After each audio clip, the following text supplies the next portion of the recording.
আসসালামু আলাইকুম। Welcome to my channel. প্রিয় পঞ্চম শ্রেণীর শিক্ষার্থীবৃন্দ, আশা করি সবাই ভালো আছো। আজকে আমি অনুশীলনী 6 ক এই অধ্যায়ের সমাধান করাবো, যেটা আমরা ভগ্নাংশের যোগ বিয়োগের অধ্যায় হিসেবে চিনি। 6 ক হচ্ছে ভগ্নাংশের যোগ বিয়োগ, খ হচ্ছে গুণ ভাগ। তাহলে দেখো, প্রথমে আছে কি অপ্রকৃত ভগ্নাংশে প্রকাশ করো। অপ্রকৃত ভগ্নাংশে এই মিশ্র ভগ্নাংশগুলোকে আমরা অপ্রকৃত ভগ্নাংশে প্রকাশ করব। মিশ্র ভগ্নাংশকে অপ্রকৃত ভগ্নাংশে প্রকাশের জন্য কিন্তু নির্দিষ্ট একটি সূত্র রয়েছে। আশা করি আমরা সবাই সূত্রটি জানি, আর না জানলে আমরা আজকে জানবো ইনশাল্লাহ। অপ্রকৃত ভগ্নাংশে প্রকাশ করি। অপ্রকৃত ভগ্নাংশে প্রকাশের জন্য আমাদের সূত্র হচ্ছে পূর্ণ সংখ্যা গুণ হর যোগ লব ভাগ হর।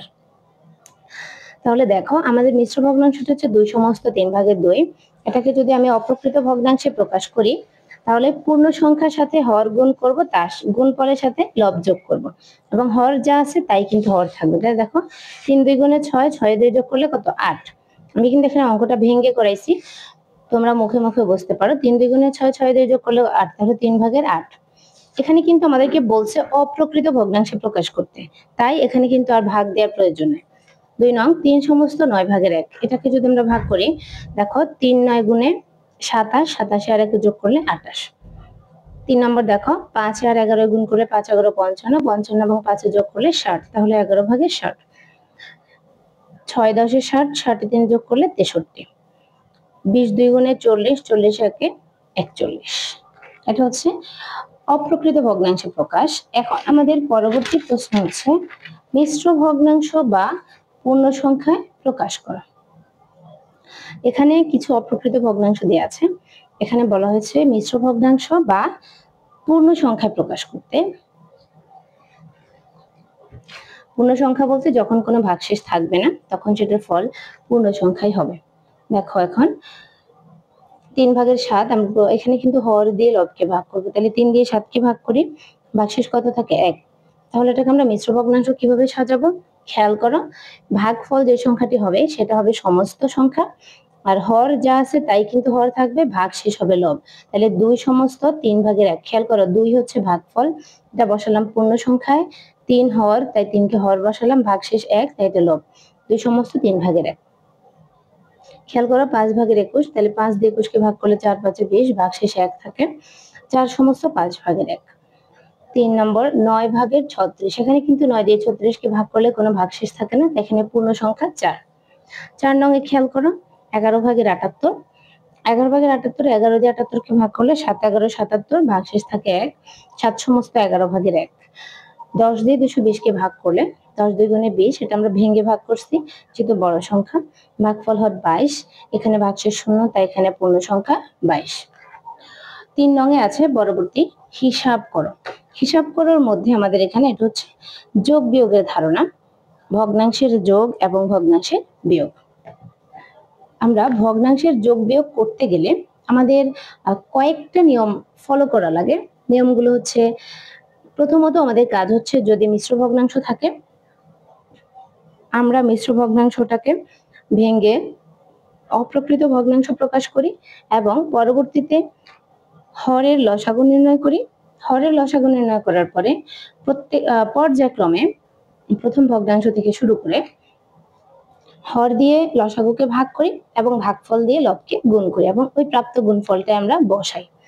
খেয়াল করো, এখানে যেহেতু প্রথম অঙ্কটা 6/4 যোগ 6/3, এটা হচ্ছে আমাদের হর একই সংখ্যা 6 6। এক্ষেত্রে কিন্তু অঙ্ক খুবই ইজি। এখানে আমাদের হচ্ছে হর দিয়ে লসাগুকেও ভাগ করা লাগে না, লব দিয়েও গুণ করা লাগে না। আমরা সরাসরি হর যা আছে তাই লসাগু হবে এবং লব সংখ্যাগুলো যেভাবে আছে চিহ্ন সহকারে ওভাবে আমরা বসাই দিই। এটা যেহেতু অপ্রকৃত ভগ্নাংশ, তাই আমরা ভাগ করে এটাকে মিশ্র ভগ্নাংশে প্রকাশ করছি। মনে রাখবা, অপ্রকৃত ভগ্নাংশ কিন্তু অঙ্কের উত্তর হয় না, এটাকে অবশ্যই মিশ্র ভগ্নাংশে প্রকাশ করতে হবে। আমি এখানে একদম ধরে ধরে প্রত্যেকটা অঙ্ক করাই নাই, যেগুলো বুঝতে অসুবিধা আছে সেগুলো করাইছি, আর যেগুলোর হর একই ওই অঙ্কগুলো কিন্তু তোমরা নিজেরাই পারবা, তাই সবগুলো দেখাই নাই, একটা দেখাইছি। 2 নং দেখো, 1/3/2 যোগ 2/3/2। এখানে হচ্ছে মিশ্র ভগ্নাংশ প্রথমে ভাঙবো ঠিক আগের ভাবেই, 3 1 গুণে 3, 3 আর 2 যোগ করলে 5, 3 2 গুণে 6, 6 2 8। তাহলে এবার হচ্ছে লসাগু নির্ণয়। এখানেও যেহেতু হর একই, লসাগু নির্ণয় করতে হবে না। আমরা কিন্তু পঞ্চম অধ্যায়ে লসাগু নির্ণয় শিখেছি, ঠিক ওভাবে আমরা লসাগু নির্ণয় করব। ইউক্লিডীয় পদ্ধতিতে মৌলিক সংখ্যা দিয়ে ভাগ করে লসাগু নির্ণয় করব। তাহলে এখানে 5 যোগ 8 8 5 13, এখানে এটাকে মিশ্র ভগ্নাংশে প্রকাশ করা হয়েছে। 4 নং খেয়াল করো, 4 নং এ হচ্ছে গিয়ে লসাগু নির্ণয় করতে হবে, যেহেতু হর 2 এবং 4, হরের মধ্যে মিল নাই। তবে এক্ষেত্রে আমি আরেকটি ট্রিক তোমাদেরকে বলে দিতে পারি, সেটা হচ্ছে খেয়াল করো, এটা কিন্তু আমাদের হাতে কলমে লসাগু নির্ণয় করতে হবে না, কেননা এখানে আমাদের একটি হর হচ্ছে 2 আর একটি হর হচ্ছে 4। এখন দেখো ছোট সংখ্যা হচ্ছে 2, 2 দিয়ে বড় সংখ্যা 4 কে ভাগ যায়, 2 দিয়ে যখন 4 কে ভাগ যাচ্ছে তখন 4ই হবে লসাগু। তার মানে কি দাঁড়ালো, যখন ছোট সংখ্যা দিয়ে বড় সংখ্যাকে ভাগ করা যাবে তাহলে বড় সংখ্যাটি লসাগু হয়ে যাবে 4। এবার হর দিয়ে ভাগ, 2 দিয়ে যদি 4 কে ভাগ করি ভাগফল কত হয় 2। এবার ওই 2 দিয়ে 3 কে গুণ, লবকে গুণ করবে, 3 2 গুণে 6, যোগ 4 দিয়ে 4 কে ভাগ করলে ভাগফল 1, 1 দিয়ে 1 কে গুণ করলে 1, 6 1 এ 7, 4 ভাগের 7। আবার এটাকে মিশ্র ভগ্নাংশে প্রকাশ করেছি। 5 নং প্রশ্নটা খেয়াল করো, 3 ভাগের 1 যোগ 5 ভাগের 4, এখানে আমরা লসাগুটা নির্ণয় করতে হবে, যেহেতু 3 এবং 5 আলাদা আলাদা সংখ্যা এবং 3 দিয়ে 5 কে ভাগও যাচ্ছে না, তাহলে 3 আর 5 কে 5 এর লসাগু আমাদের হবে কত 15। আর এবার হর দিয়ে ভাগ, লব দিয়ে গুণ। খেয়াল করো, 3 দিয়ে যদি 15 কে ভাগ করি, 3 5 গুণে 15, 5 এর সাথে লব গুণ করলে 5 আর গুণে 5, যোগ 5 দিয়ে 15 কে ভাগ করলে 3, 3 আর 4 এ গুণ করলে 12, যোগ করলে হচ্ছে 15 ভাগের 17। এটাকে আমরা মিশ্র ভগ্নাংশে প্রকাশ করেছি।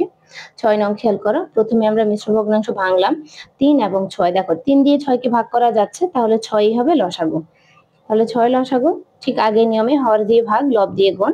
এখন দেখো আমাদের এখানে ভগ্নাংশ কি দাঁড়ালো 6 ভাগের 9, এটা অপ্রকৃত ভগ্নাংশ, বাট আমাদের ভগ্নাংশকে লঘিষ্ঠ আকারে প্রকাশ করা গেলে অবশ্যই করতে হবে। দুটি সংখ্যাকে 3 দিয়ে ভাগ যায়, 3 3 গুণে 9, 3 2 গুণে 6, 2 ভাগের 3, এটাও অপ্রকৃত ভগ্নাংশ, তাই মিশ্র ভগ্নাংশে প্রকাশ করা হলো। 7 নম্বর সেম নিয়ম, তবে 15 এবং 12 এর লসাগু নির্ণয় করতে হবে। লসাগু নির্ণয় করে আমরা লসাগু পেলাম 60। ঠিক পঞ্চম অধ্যায়ে আমরা যেভাবে ইউক্লিডীয় পদ্ধতিতে লসাগু নির্ণয় করেছি, একইভাবে সংখ্যাগুলোর লসাগু নির্ণয় করব। তাহলে হর দিয়ে ভাগ, লব দিয়ে গুণ করে আমরা এটাকে আবার মিশ্র ভগ্নাংশে প্রকাশ করলাম। খেয়াল করো, এখানে কিন্তু একটা ভাগ যায় সংখ্যাটা 60 ভাগের 81, এখানে আমি দেই নাই। আমরা যদি এখানে ভাগ দিতে ভুলে যাই, অবশ্যই আমরা কিন্তু পরবর্তীতে আবার মিশ্র ভগ্নাংশে প্রকাশ করে সেখানেও ভাগ দিতে পারি। তাহলে এক সমস্ত 60 ভাগের 21 কে আমি কি করলাম, 60 এবং 21 কে 3 দিয়ে ভাগ দিলাম, 3 7 21, 3 20 60, তাহলে এটাই উত্তর। 8 মিশ্র ভগ্নাংশ ভাঙলাম, 5 15, এখানে যেহেতু 5 দিয়ে 15 কে ভাগ যায়, তাহলে 15ই হবে লসাগু। তাহলে এখানে ঠিক হর দিয়ে ভাগ, লব দিয়ে গুণ করলাম, মিশ্র ভগ্নাংশে প্রকাশ করলাম। 10 নং এটা বিয়োগ, একইভাবে করলাম, 5 5, তাহলে 5 যেহেতু হর 5, লসাগু নির্ণয় করা লাগবে না, লসাগু 5 হবে। আর যখন প্রকৃত ভগ্নাংশ হবে তখন কিন্তু আর ভাগ করার প্রয়োজন হবে না। 11 নং দেখো, এখানে এই অঙ্কটাতে অনেকে হয়তো একটু ভুল করে বা অনেকে বুঝে না। এখানে কি আছে, 3 বিয়োগ 4 ভাগের 3, এখানে 3 হচ্ছে পূর্ণ সংখ্যা, কারণ 3 এর নিচে হর মনে মনে 1 থাকে, হর 1 হলে সেটা দেখানো হয় না। তাহলে এখানে লসাগু হবে যেই হরটা আছে সেটাই লসাগু হবে, অথবা যেই যে হরগুলো থাকবে তাদের লসাগু হবে, যার হর নেই তার তো লসাগু হবে না। তার পরবর্তী কাজ হচ্ছে হর দিয়ে ভাগ, লব দিয়ে গুণ, কিন্তু এখানে তো হর নেই, তাহলে হর দিয়ে ভাগ করারও প্রয়োজনে সরাসরি লব দিয়ে লসাগুকে গুণ করে ফেলবো। দেখো 3 4 এ 12 বিয়োগ 4 দিয়ে 4 কে ভাগ করলে 1, 3 1 এ 3, 4 ভাগের 9, এটাকে আমরা মিশ্র ভগ্নাংশে প্রকাশ করলাম। 12 নম্বর প্রশ্নটা দেখো, এখানে পর্যায়ক্রমে প্রত্যেকটি অঙ্ক কিন্তু একইভাবে করে দেয়া আছে। আশা করি সবগুলো অঙ্কই তোমরা বুঝছো, না বুঝলে আমাকে কমেন্টে জানাবা। এটা ছিল আজকে আমাদের হিসাব করা পর্যন্ত সমাধান। ধন্যবাদ।